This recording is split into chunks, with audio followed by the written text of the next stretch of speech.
Happy Friday, everyone. It's July 3rd, and today we wanted to start with another kind of special, I guess, for this show, another special approach or little video of of a recording I did back in 2014.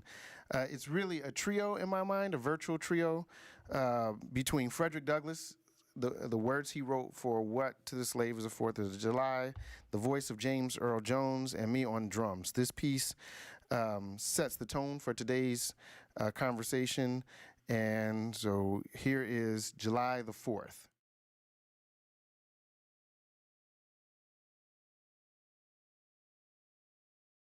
Fellow citizens, pardon me, and allow me to ask, why am I called upon to speak here today?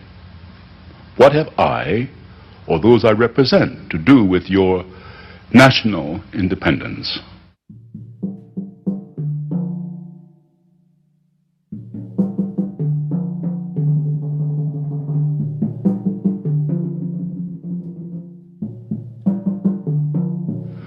Are the great principles of political freedom and of natural justice embodied in that Declaration of Independence extended to us?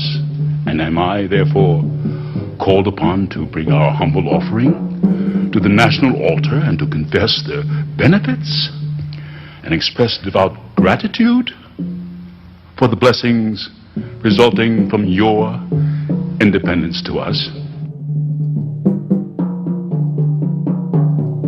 I am not included within the pale of this glorious anniversary. Your high independence only reveals the immeasurable distance between us.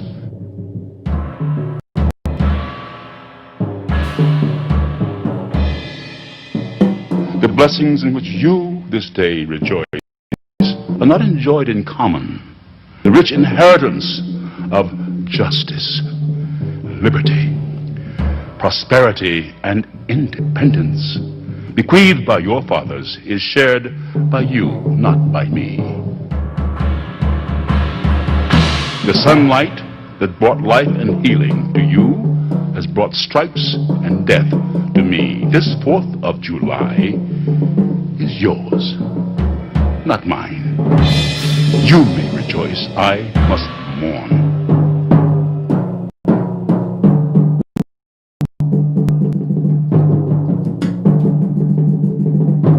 Drag a man in fetters into the grand illuminated temple of liberty and call upon him to join you in joyous anthems or in human mockery and sacrilegious irony.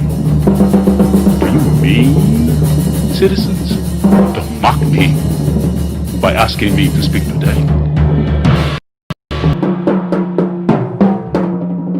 What to the American slave is your 4th of July?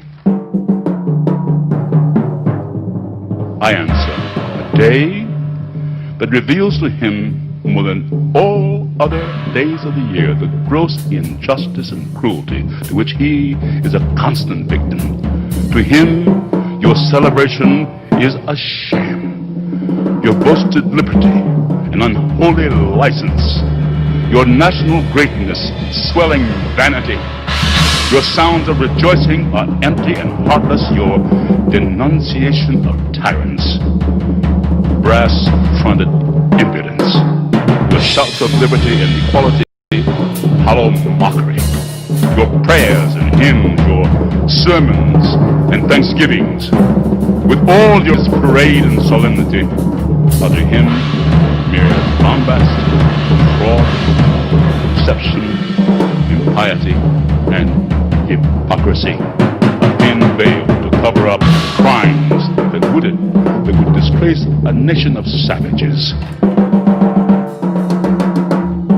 There's not a nation of the earth guilty of practices more shocking and bloody than are the people of these United States at this very hour.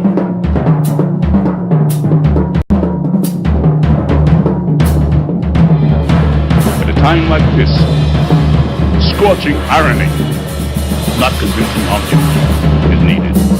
Oh, had I the ability and could reach the nation's ear, I would today pour forth a stream, a fiery stream of biting ridicule, blasting reproach, withering sarcasm, and stern rebuke. For it is not light that is needed, but fire.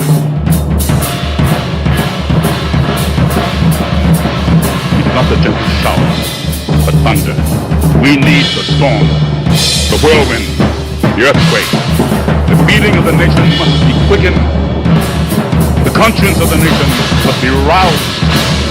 The piety of the nation must be stopped. The hypocrisy of the nation must be exposed. Crimes against God and man must be proclaimed and denounced.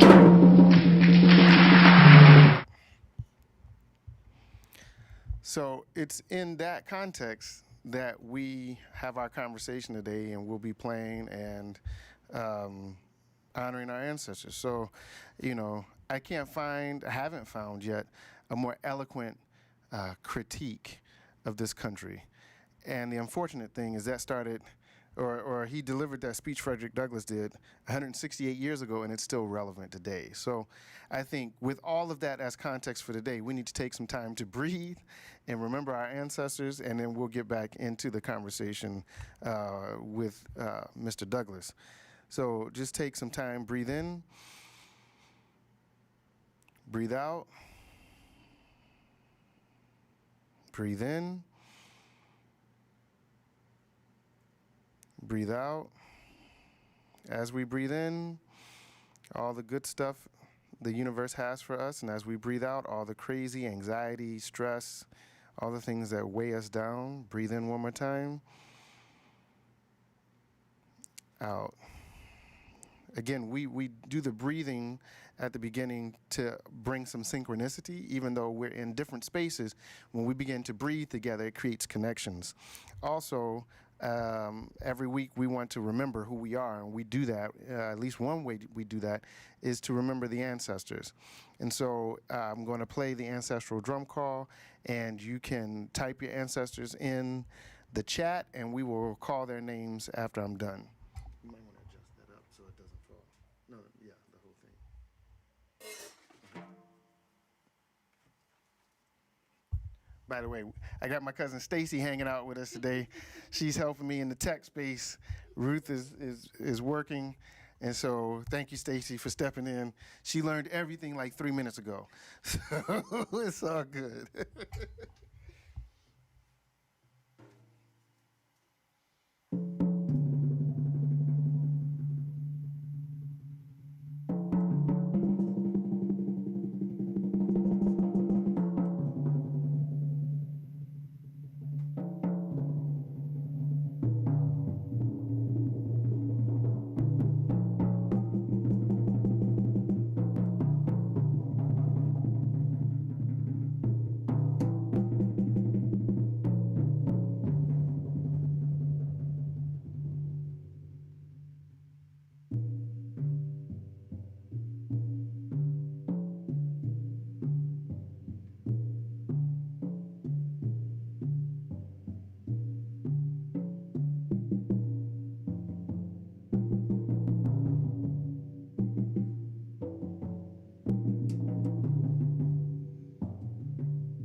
Cool.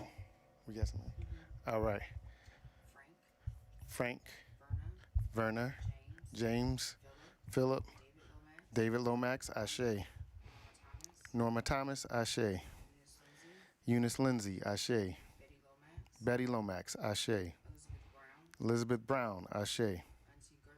Auntie Gertrude. Ashe. Mr. Wilmore. Ashe. James Cone. Ashe. Marcus Garvey. Ashe. Amy Garvey. Ashe.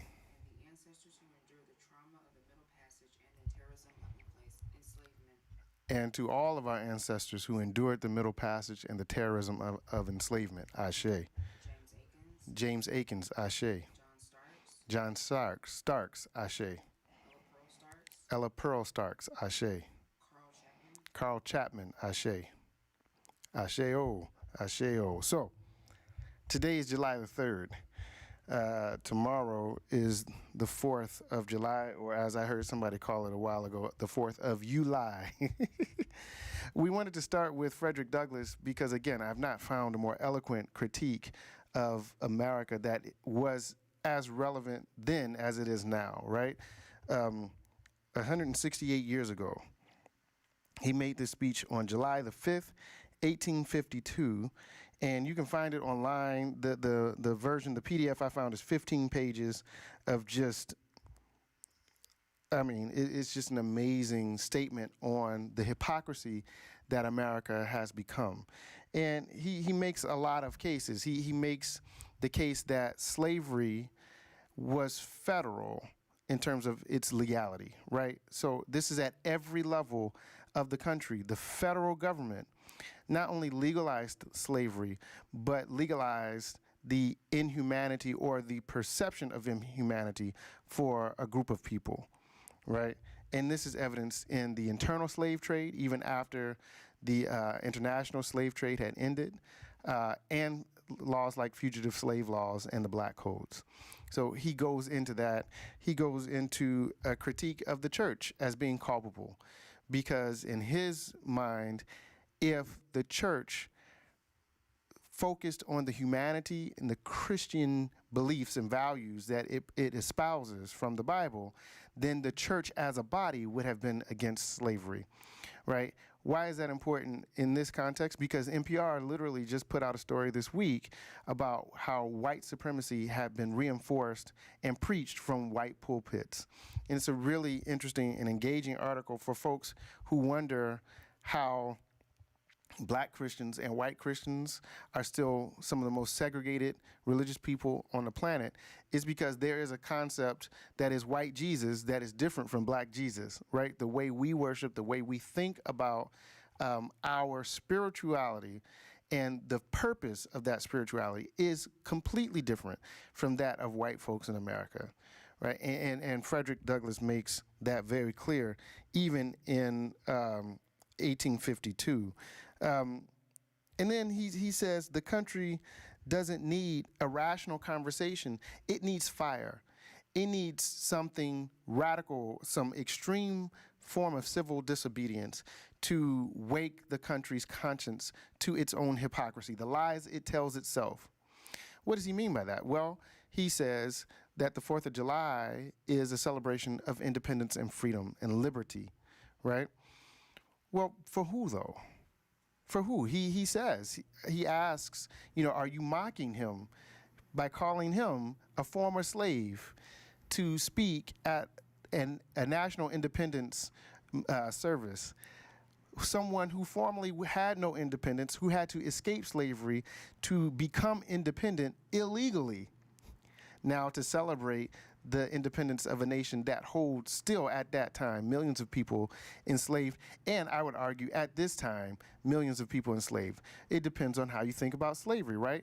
We know that as slavery ended officially in 1865, it morphed. It began to look like sharecropping. It began to look like what would become the prison industrial complex through convict leasing. it began to look like lynching. It began to look like redlining and the creation of ghettos where black people were relegated to a certain geographical location, and the property values of all the property there was deflated to ensure minimal participation in America's economy. That's still a form of slavery, right? The fact that at the median, white households own about $124,000 in net worth, and black households have around $11,000 at the median, and it's decreasing. Major estimates say by 2035, the median wealth of black households will be zero. That is a form of slavery, right?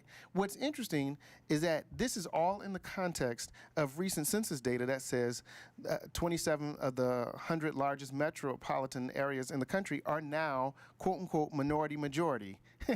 That term in and of itself is a reflection of the white supremacist values that America holds. What is a minority majority?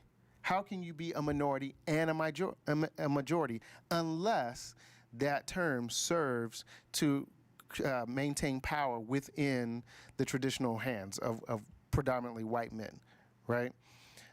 All of these things that Frederick Douglass was pointing out in 1852 are absolutely still true today.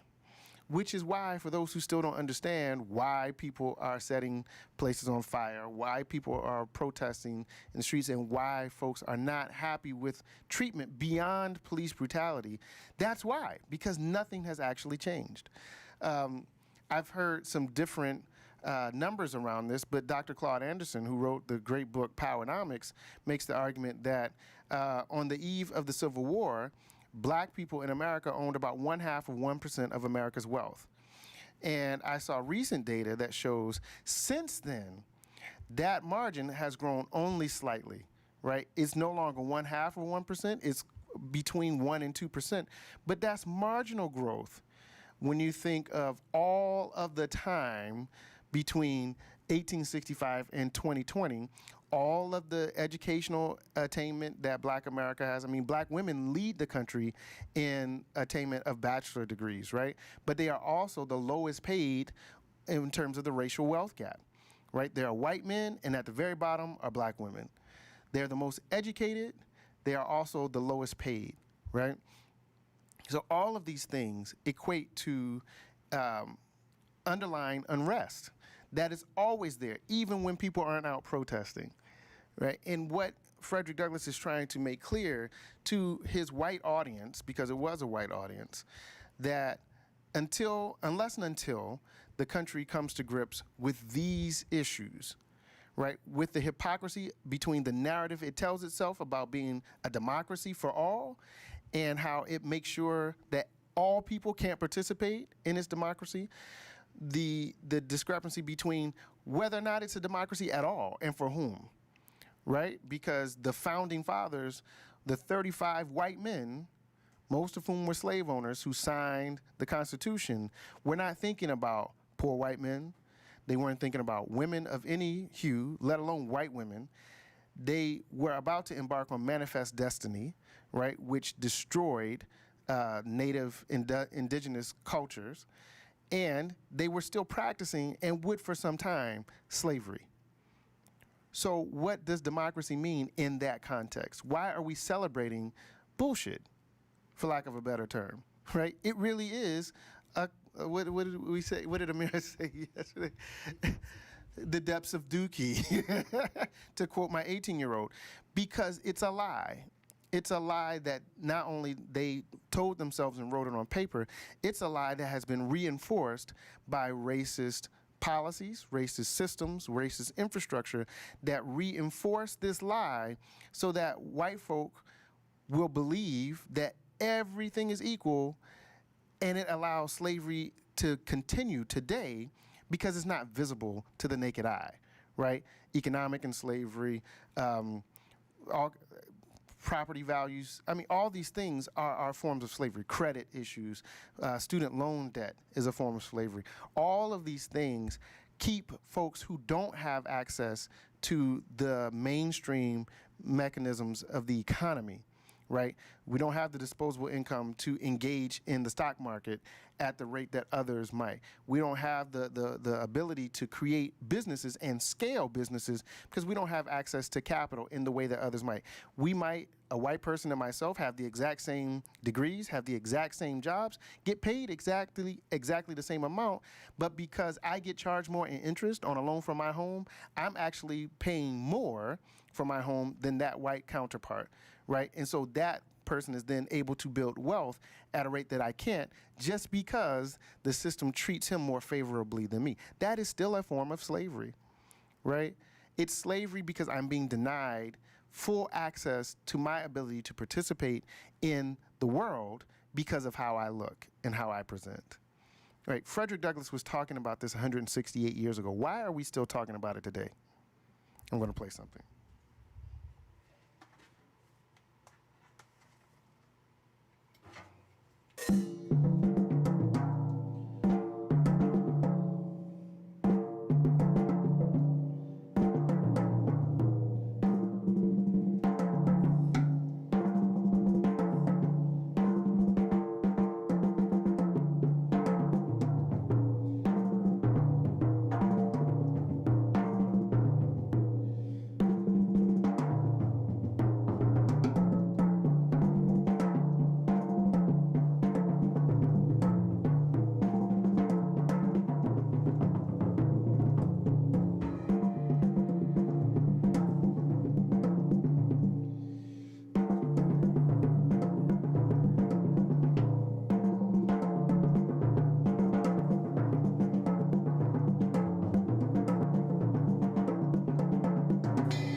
All right.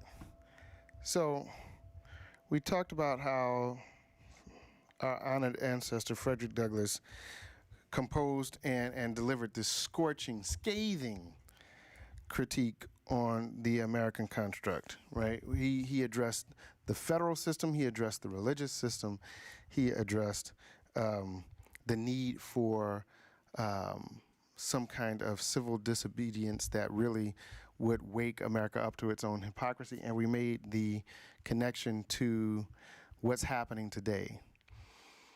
So what do we celebrate? What are we celebrating? Why should we celebrate is the question I have for those who do, black and white and otherwise, right? Had a conversation yesterday about some black folk who really think that it is better to be here in America as things are than anywhere else in the world, particularly Africa, right? That just shows, it reinforces to me how the education system has failed us. But, you know, Malcolm X says you can't go to your oppressor to learn about yourself and be liberated, right? But that shows you how powerful this 4th of July narrative has become. It has infected those who are oppressed to the extent that many of us don't see our oppression. How do we know that? Because Harriet Tubman said, I could have saved so many more slaves if they had just known that they weren't enslaved. How do you know you're not a slave? How can you look at the world around you and not understand the negative ways in which your environment impacts you? It's the same reason why fish may not know they're in water, right? It just is what it is. It's everywhere, and it becomes normal. That's what America does to its citizens, right? I don't care if you're black, white, purple, green, or blue. America has lied to you. And not only has America lied to you, it has convinced you to help perpetuate the lie. It has convinced you to make sure that everything that you do is putting America first. Well, Dr. Lomax, what do you mean by that? How many of you out there in cyberland think consciously that you're participating in the economy when you buy gasoline? I know I don't. And I'm asking you the question. Every time I put the gasoline pump in my car, I'm not saying, hey, I'm participating in the American economy. Way to go. I'm a great citizen. No, we don't think about that. But you're driving the economy. We are driving the economy every time we put gas in our car. Now, why do I bring that up? I bring that up because we don't need fossil fuels. There is nothing on the planet that says we absolutely need fossil fuels to drive our cars. The only reason why we still use combustible engines is because of capitalism.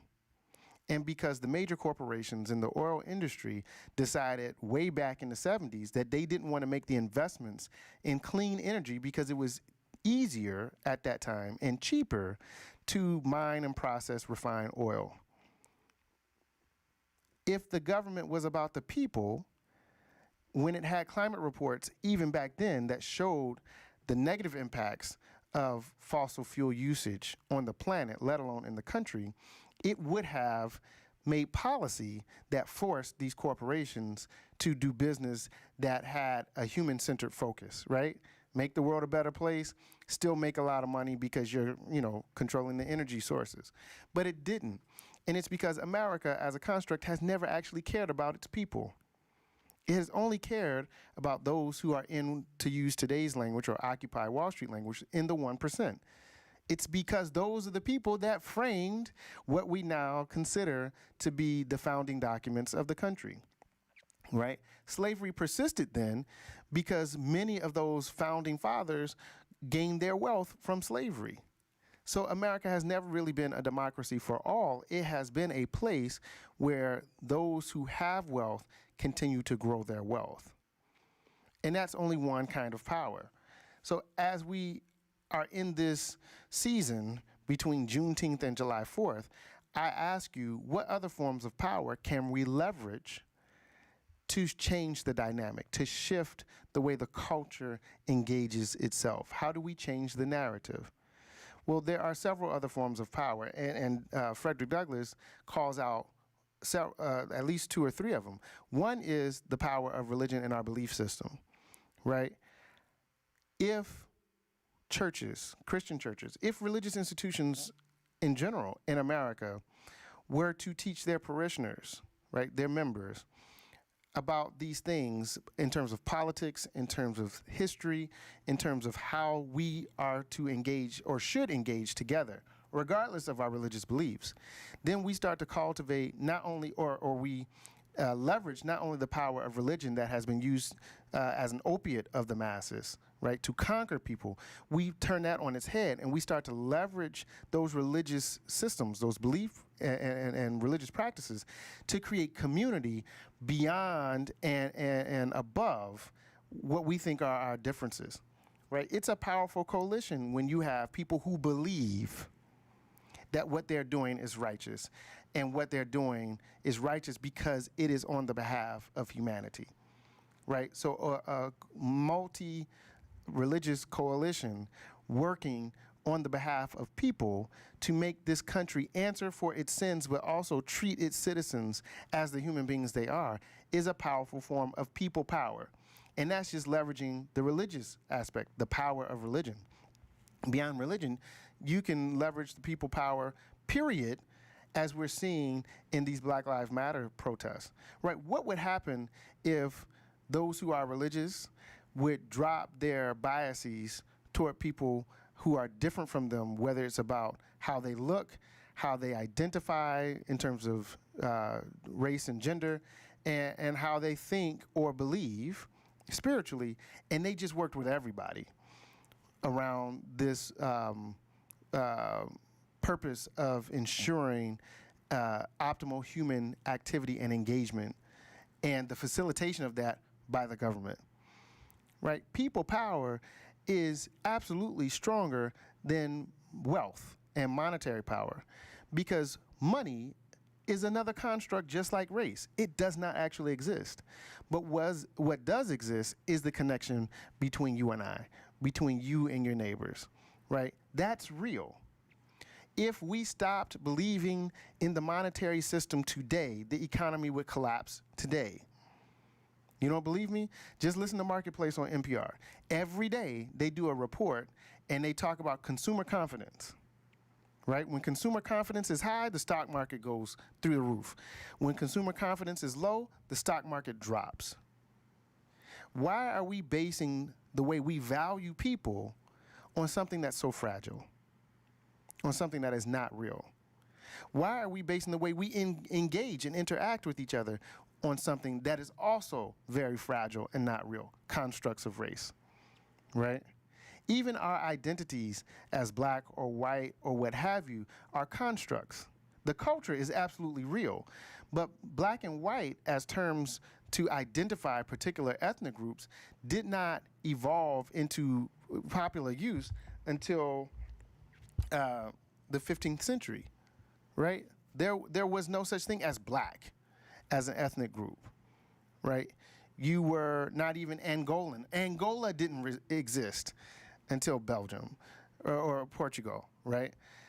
Those are all constructs. What did exist were those family groups, those ethnic groups, those clan kind of groups.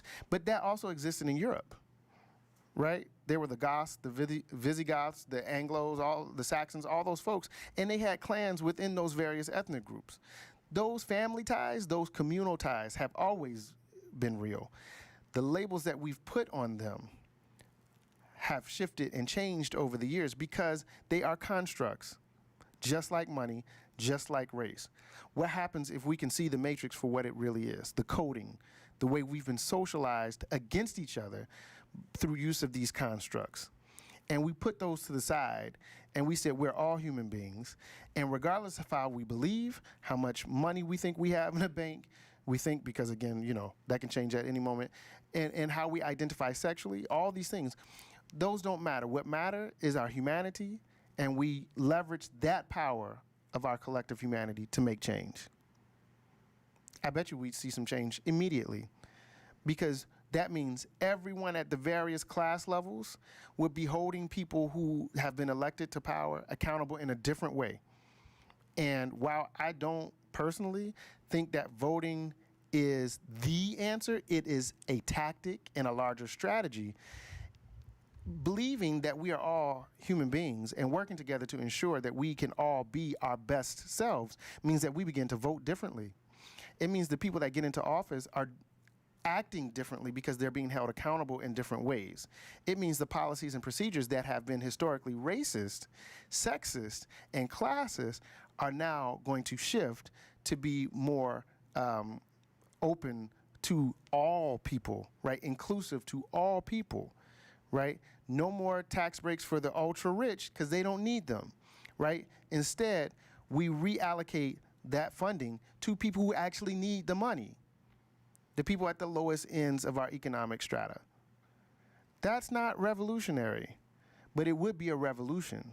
It's not revolutionary because we should be treating people humanely in the first place, but because America has a 270 plus year history of not treating people humanely, right? Then it becomes revolutionary in the act of now doing what you were supposed to do in the first place. I'm going to play something else.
So again, I've asked this question several times because I think it is really one of the most important questions we can ask ourselves in light of all of this stuff.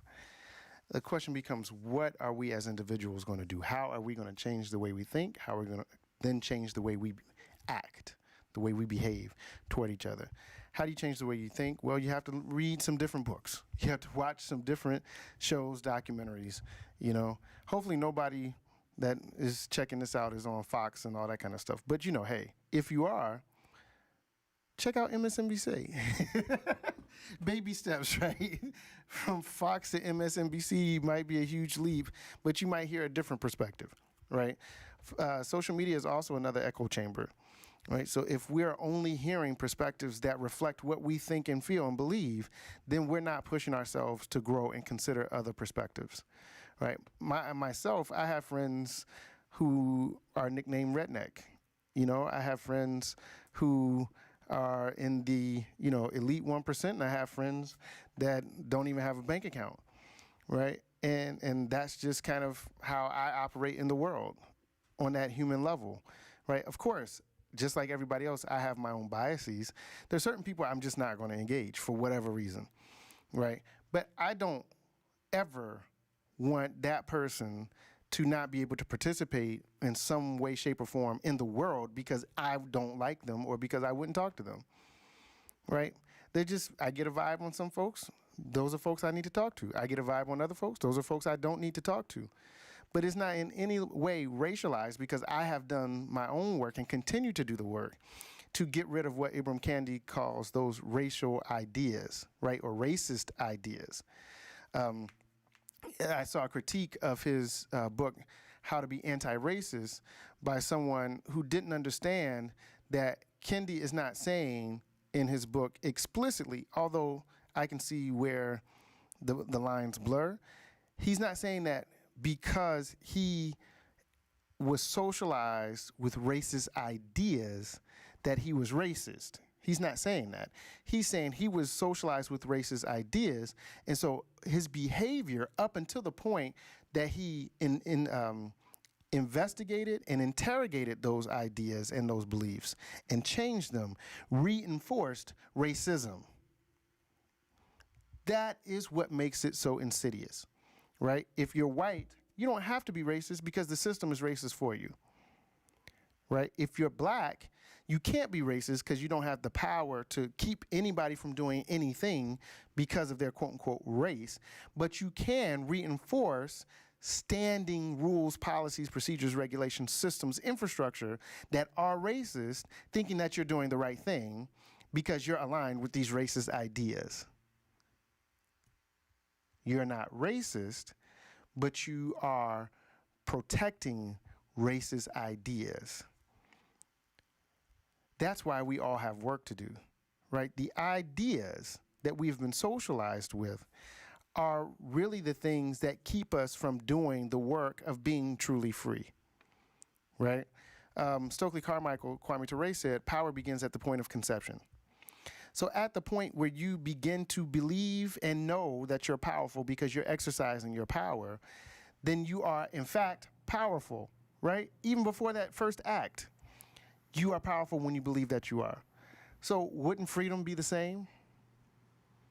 If we all began to believe that we were free and began to use the agency of that freedom to work together to ensure that everyone has the opportunity to not just know that they're free, but engage as if they were free and have the freedom to build wealth, to build their families, to live in a safe and stable home and neighborhood, to have access to quality education without having to pay for private school. I mean, these are basic things that I think are inalienable rights for all of them. But that term inalienable is really interesting to me because it presumes that someone or something is alien. Right? For me, white man, founding father, I have inalienable rights because I am one of the ones who belong. I am not an alien. So I cannot be alienated, inalienable. But those folks over there that work on my plantation, they're aliens. They're foreign. They're not me. right? So we have to really, I think, it would be fantastic to have, a new constitutional Congress, bring folks together and go through every word, every line of the Constitution and just rip out all the stuff that keeps us from being truly who we are, and put in the stuff that allows us to be as diverse, inclusive, and equitable as possible, no matter what you look like. Equity is the key term there, right? Because of the 401-year head start that white America, whether you have slavery in your family or not, meaning your family was were enslavers, they owned or they worked on plantations as overseers, you still have a head start, right? Your skin privilege has allowed you opportunities, whether you know it or not, whether you're rich or poor or in the middle.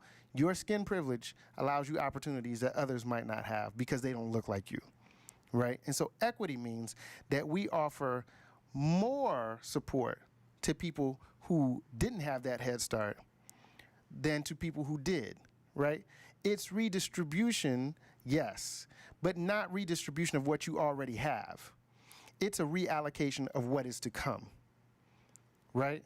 So if you already are a millionaire, I don't care that you're a millionaire.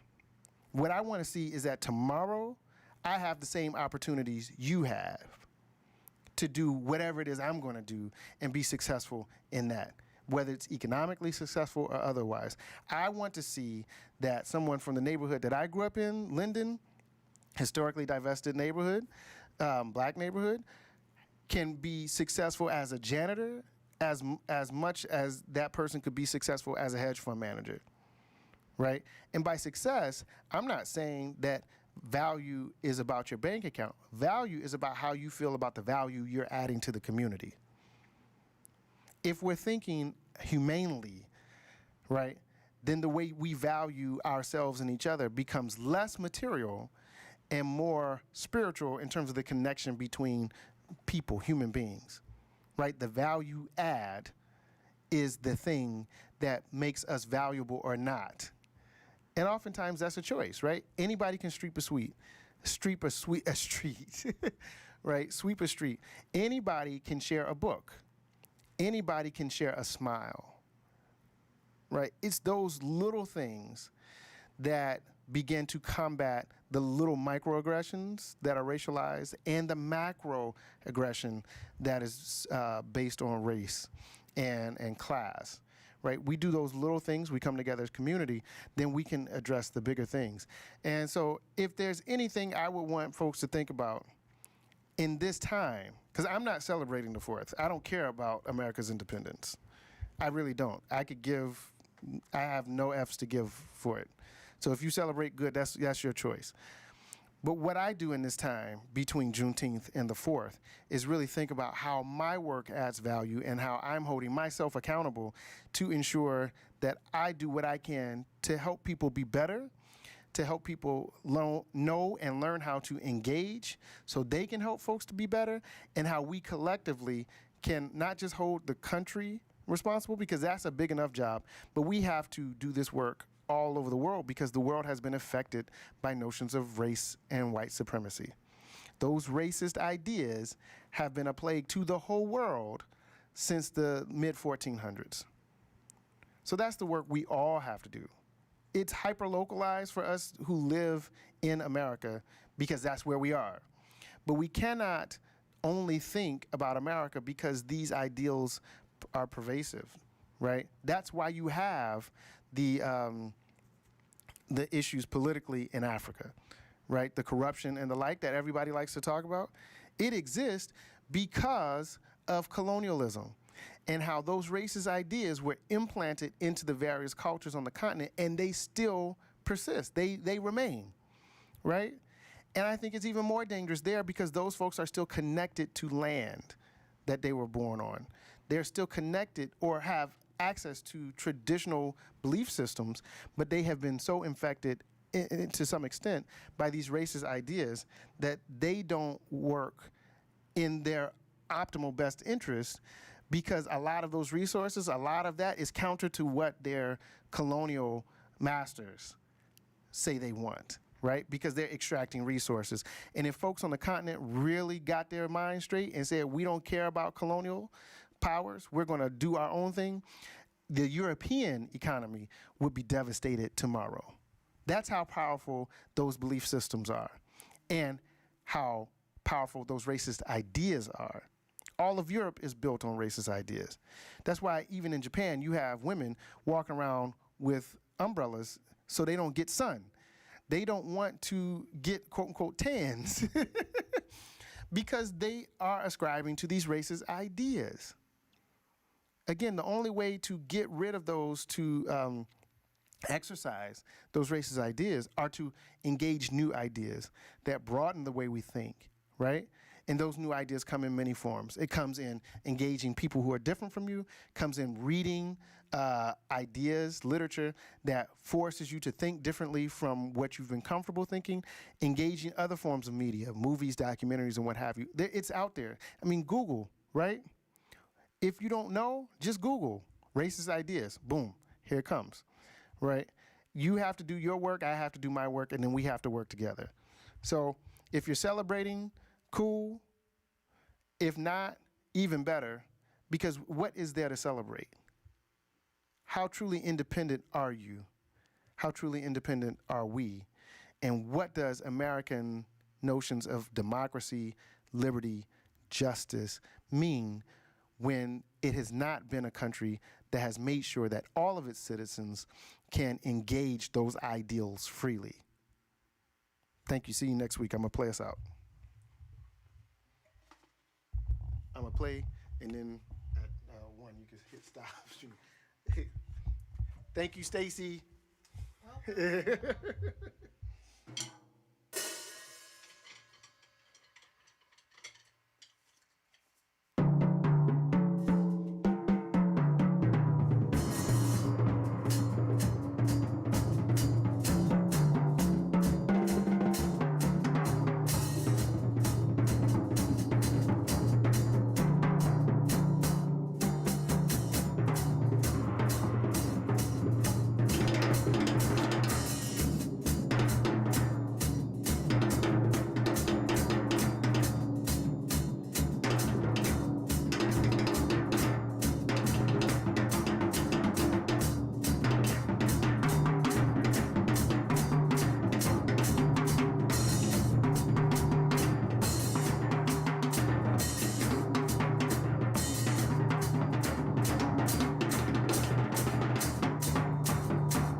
Deuces.